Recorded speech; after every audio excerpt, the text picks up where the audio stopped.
नैबे क'क्राझार बियाबाव 3 नं क'क्राझार बियाबाव नोंथांनि मुंजों लोगोसे बिटिसिनि गाहाय खुंगिरि हाग्रामा महिलारिनि अनजालि बिथांनि मुङा मैखोमै सरसा जाबाय थादों दा बे बेलायाव सोर मोनगोन बुंनो हाया मा फोरमायगोन बे बेलायावहाय बुंनो हाया माने हाइकमान्डआ जायनो होयो बेनो गेलेगोन बेवहाय आपत्ति गैया रावहाबो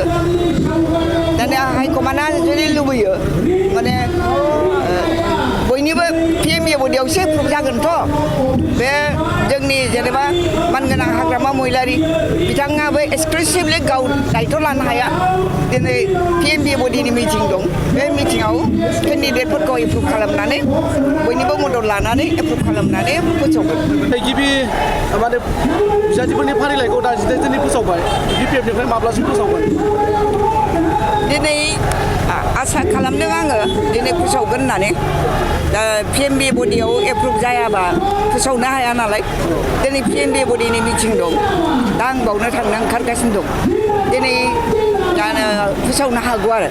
दिनै नङाबा गाबोननि बिथोराव जाखागोन आरो गाबोन फुंनि बिथोराव जों नुनो मोन्दों इउपिपिएलनि माने गोगोम दैदेनगिरिफोरा बिपिएफआव बारबोबाय थानाय बेबायदिनो बरमा बिधानसभा बियाबनि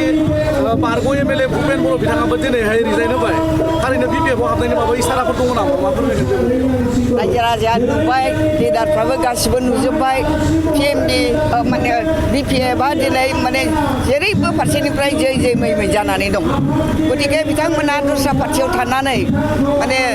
गावसिनि पार्सनेलिटि गावसिनि रोंगौथिखौ एक्सपज खालामनायनि जायगाया बिपिएफआनो होननानै सानदों आरो खामानि मावनायनिबो बेवहाय फिल्ड दङ सुबिदा दं बे हिसाबै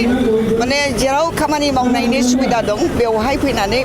बयजोंबो लोगोसे खामानि मावनो थाखाय बिथांमोनहा गोसो जादों जायफ्रा गोसो जादों बिसोर फैगासिनो दं आरो फैबाय थाबावगोन आरो